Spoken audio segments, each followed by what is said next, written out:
Thanks for being here. Just a couple comments. Obviously, we just finished our first week. We had one double session.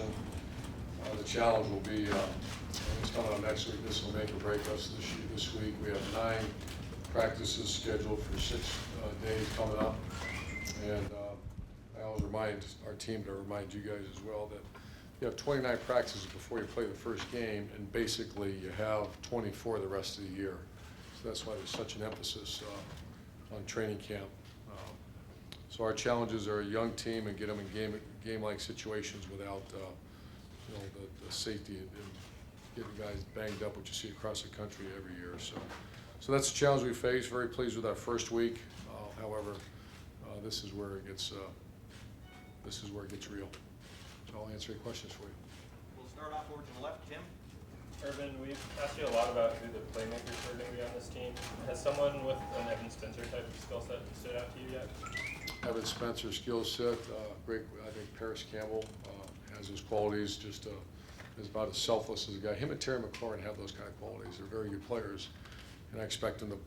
This will be the first year they'll be major contributors. But I can see that in blocking. I can see that in special teams, and those two have those qualities. How important is it to have a guy like that? No, you have to have a guy like that, or you're not going to be very good. You should have multiple guys like that. We do. We have more than that. And for those of you that don't know Evan Spencer, he was the captain of our team. Was named captain after the final 3 games, and we don't win those 3 games without Evan Spencer. And maybe wasn't making a catch in the end zone, but he was certainly getting people to the end zone. So that's what we're talking about. Right next door, Bill. Urban, you guys have had a pretty good track record of bringing in athletes and turning them into receivers, but you've talked a lot about Austin Mack. I'm just wondering the fact that he has been a receiver, he knows that position well, I'm assuming, how much that's helped him get to the level he's at now.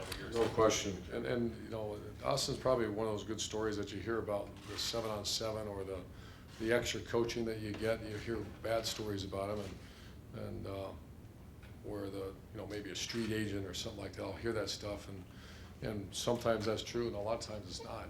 He had a guy, Dre, that worked with him that became a friend of mine. I watched him work, I watched him train, taught him the right things about, just work ethic, and obviously his high school coach came from a great high school program. So whenever you take a kid like that that's very serious about his trade, comes from a very good high school program, has a guy that trained him in the off season, and then we get him, that's why he's game ready.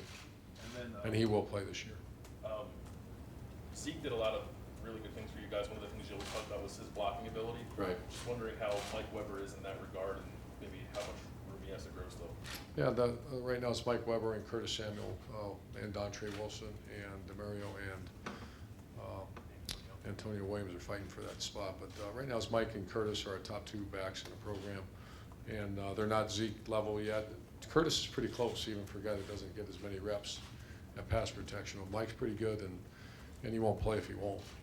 That's something that's very important. And he's a stand-up guy, so that's an awful high standard to hold him to, but that's what we're holding him to.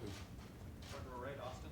When we were watching practice last Sunday, just seeing that 97 again and kind of the way he walked around looked familiar. Have you had any double takes? Walks, talks.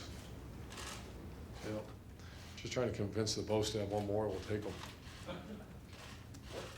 Now that you've had him out there practicing for a week, what's reasonable to expect from him? Well, we are. I hate to use the word patience because I'll never forget when I sent the text message to the Bosa family, John, Cheryl, and Joey, about Nick, and Joey hit me back on a little group text, said, have patience. I simply said no. But we are being very patient with him. He hasn't been in full scrimmage situation yet. Just we're making sure that knee's 100% sound, and which it is. And so we're just easing him in. And he, once again, comes from an excellent high school program, very well coached, and he'll be game ready. Do you see him at end, or does he need to play some inside? At end. It's still too early to tell, but he's a defensive end. Over here to the right, Ryan. Urban, Taekwon Lewis and Darian Conley maybe didn't get as much attention last year with all the stars. I just wonder, what do you see out of them this year when you're out? An exceptional leadership. Our guys that count on every day in practice, and Gary on, and both of them are playing at a very high level. Taekwon had the shoulder surgery, but Gary on is playing, he's playing at a high level right now, and so is Taekwon. You see Gary on maybe being that next kind of cornerback, NFL kind of guy that you Oh, sure. Yeah, he's an NFL corner someday. Front row middle, Dave. Depth-wise, what's your biggest concern as far as any position group depth-wise? Well, let's see. Well, I might as well announce we have 2 injuries. Darius Slade ruptured his Achilles, so he's going to be out for the year.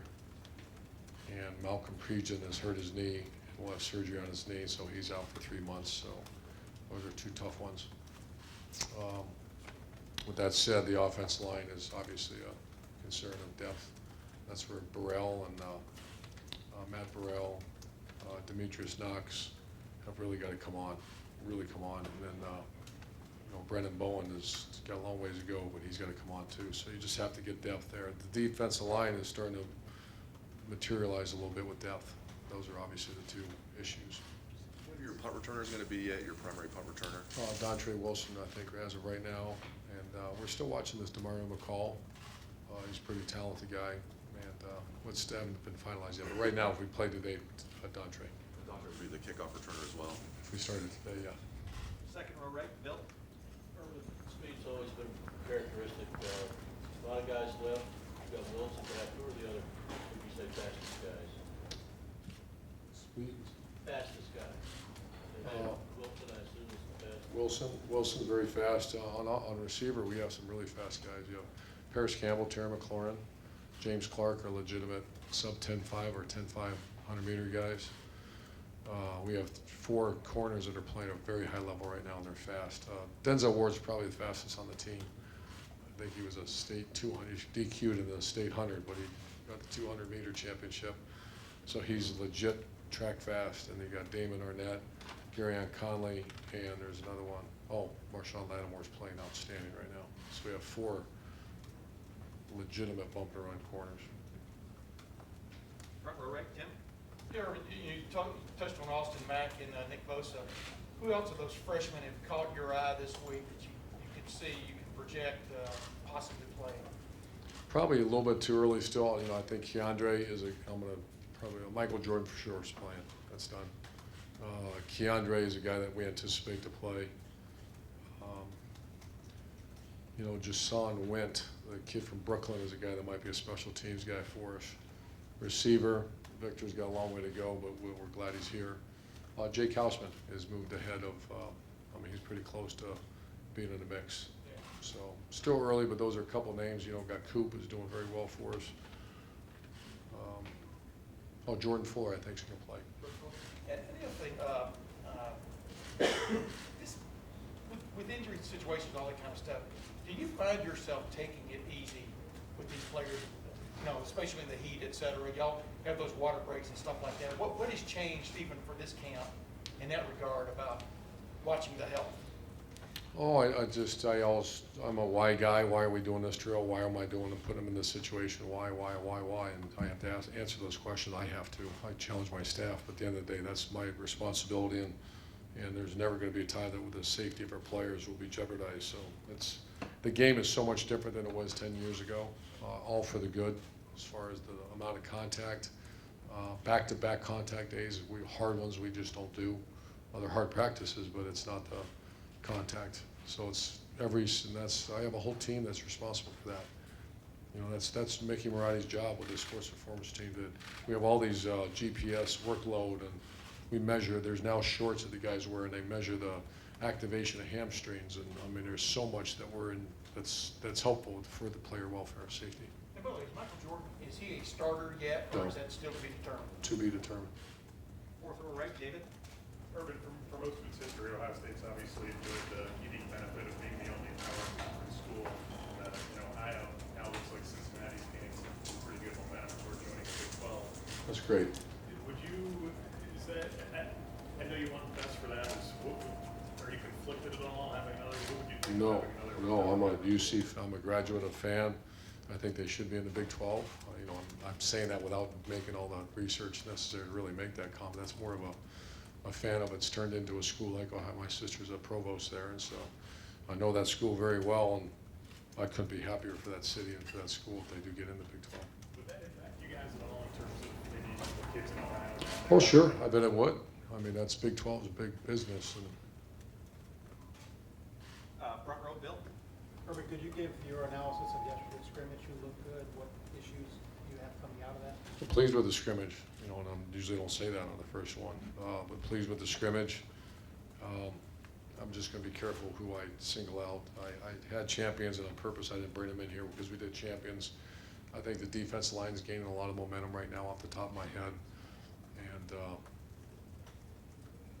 yeah, I don't want to give names right now. It's too early. Noah Brown is a guy who, you know, in the offseason, GT got raved about. What have you seen from him at the start? Oh, he's coming. He's probably not back to full Noah Brown this time a year ago, but he's, I'd say another week away, he'll be there. He's working his tail off, and he'll just love having him back. And this is gonna be the last question, because I want you guys to get players and they're starting to arrive. Tony, right your second row. This coming week, what are you looking for from the freshmen?